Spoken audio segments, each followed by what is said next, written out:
All right, we're recording. All right, cool. All right, so we are the purchasers, and this is our fuel spend analysis. In total, across 2,560 purchases within the period, we have spent a total of $427,252.50. $389,000 was allocated to 49 major suppliers. Stakeholders include all of WVU staff involved with maintenance, procurement, and logistics, and oversight within the institution seems to have been attempted, but it's been poorly managed and not properly leveraged. Beginning with the analysis, we ran into a couple issues. For one, the receipts don't provide much information. They only tell us the category, seller, and the total dollar amount. That leaves out total gallons purchased, if there were any other items on the receipt, what type of fuel, things like that. So we have to make assumptions oftentimes because we were not given this information. And mislabeling, which was wrought throughout the data given, makes it a lot harder to pick out exactly what we are truly spending on. So we chose to omit plenty of minor suppliers. Spend through minor suppliers only accounted to about $38,000, which is less than 9% of our total fuel spend.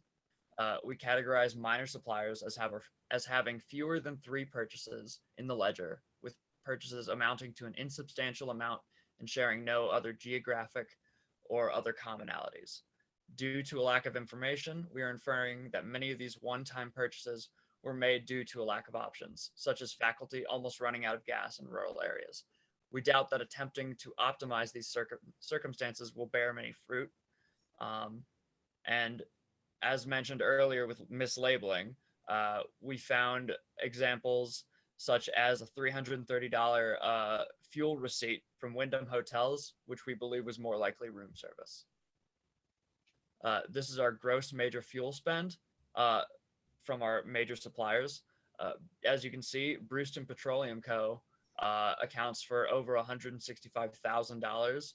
And we believe this was to fill WVU's bulk diesel tanks, which are used to supply the buses that we use to get around campus when the PRT breaks down. And the highest average cost for regular suppliers was attributed to Sheetz. We suspect that whoever was filling at these stations was loading up on snacks and other goods, as Sheetz was substantially higher than any of its competitors. So next we have the WEX Bank deal. WEX Bank is a fintech firm focused on optimizing accounting for fleets. West Virginia University has spent $26,207.80 with the company, with the average receipt being valued at $4,367.97. It's believed that this was in an attempt to aggregate fuel spend onto a single account, though it wasn't properly integrated and further complicates accounting. So for projected fuel costs, oil futures took a dip recently after a period of highs, and now would be a good time to lock in a deal with a supplier.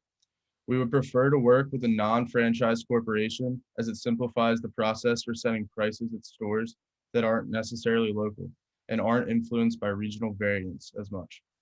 Suppliers with statewide locations are preferable to help give access to our regional campuses. Paying a premium upfront would help entice suppliers to lock in a deal with West Virginia. And then these are just a couple of our suppliers. These are our top 8. We got Circle K, Kroger, Shell, Sheetz, Wawa, Exxon, Texaco, and BP. So continuing on, our chosen supplier was Kroger. It's a non-franchise business that distributes food, pharmacy, health, and personal care items. Right now, Kroger accounts for $5,709 of WVU's fuel spend, with the average receipt being valued at about $84. Being a WVU sponsor with over 15 plus stores statewide, 3 being in Morgantown, Kroger gives access to all our regional campuses. Taking into account our current substantial petroleum shortages, as well as our elevated prices that resembles the oil crisis back in the 1970s, we believe now would be a good time to lock in a fuel price with our selected supplier. And then this is just a map that shows the current Kroger locations across the state. So some risks to the proposed plan include a crash in oil prices would make the cost of the deal completely unreasonable. Kroger is flush with cash, so they may ask for more benefits than the university is prepared to supply. A spike in interest rates would lessen our benefit as inflation would favor the institution. And lastly, a lack of interconnectedness would be a waste of leverage on both parties. This is UPS. This is the plan that UPS used to save money on their fleet trucks. UPS used telematic technology and algorithms to analyze data from a sensor on their trucks. So basically a sensor was placed on every truck, and that sensor picked up stuff as far as idling time and when the drivers were using too much gas and just basic stuff from their routes. The data collected from these systems gave an outline of the day for the driver and the truck. And UPS was able to reduce fuel spendings from the telematics technology.